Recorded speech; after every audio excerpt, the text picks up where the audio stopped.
Welcome to the programme. Our top story this evening, the convicted fraudster behind the Triple M pyramid scheme that scammed millions of Russians in the 1990s. Well, he is launching a new get-rich-quick project online. Sergei Mavrodi promises investors in his latest pyramid scheme that they will get a 20 to 30% monthly rate of return. We are joined in the studio by Ivor Bennett. You've already caught a glimpse of him, I'm sure. It's good to see you here. Good to see you too. Ivor, can you please tell us about this man? Who is he and what's he up to now? He's essentially Russia's answer to Bernard Madoff, right? But a lot more popular. He was responsible in the early 90s for Russia's first and largest pyramid scheme that officially was found to have defrauded 10,000 Russians out of around 110 million rubles, which was at the time around $4 million, out of their life savings. But investigators believe it was many, many more Russians, in the millions, up to 10 million people, and a lot more money at stake. And now, well, he went to prison for it back in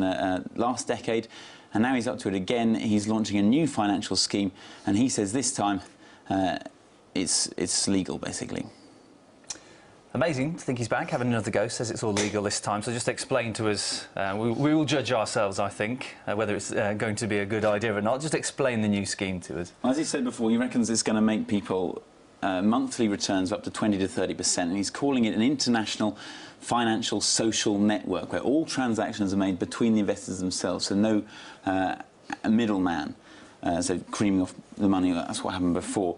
And the way it works is that investors buy a ticket or a share, and then the value of that ticket increases as more investors buy into the scheme, right?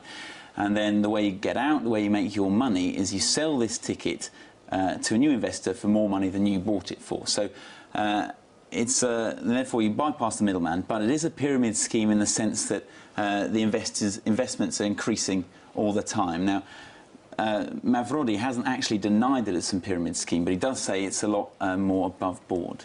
And how does it make it better than the previous one? Well, he says he won't be taking any money this time, because that's what happened last time. Obviously. And this time he says it won't collapse. It's a lot more secure. You see, the danger with pyramid schemes, and this is what happened last time, is that they're essentially a fictitious investment scheme. There's no actual profit there, and so it's prone to collapse at any moment. It's got a limited lifespan, because the returns that are paid out, they are paid from the money of the new investment, so it relies on an ever-increasing flow of investment. As soon as that dries up, as soon as people think that it's going to collapse, then they want to take their money out, and then it does collapse because there isn't any money there. And this is what happened before.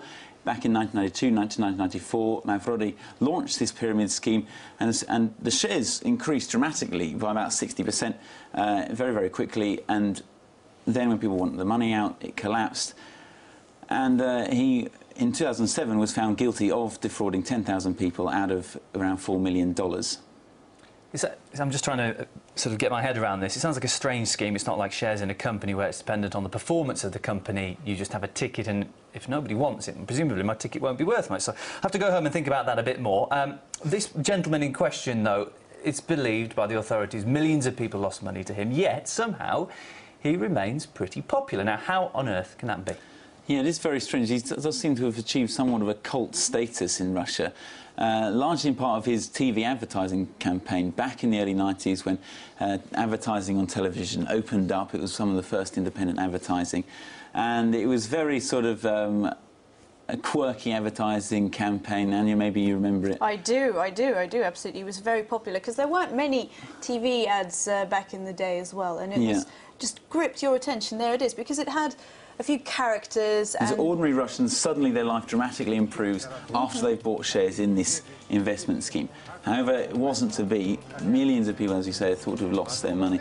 But despite this, Mavrodi has kept a very popular image, and this is evident in the sense that he was actually elected to Parliament, to the lower house of Parliament, the State Duma, in 1995 it was, whilst he was actually he was being held in prison that year on charges of tax evasion. He wasn't actually convicted back then.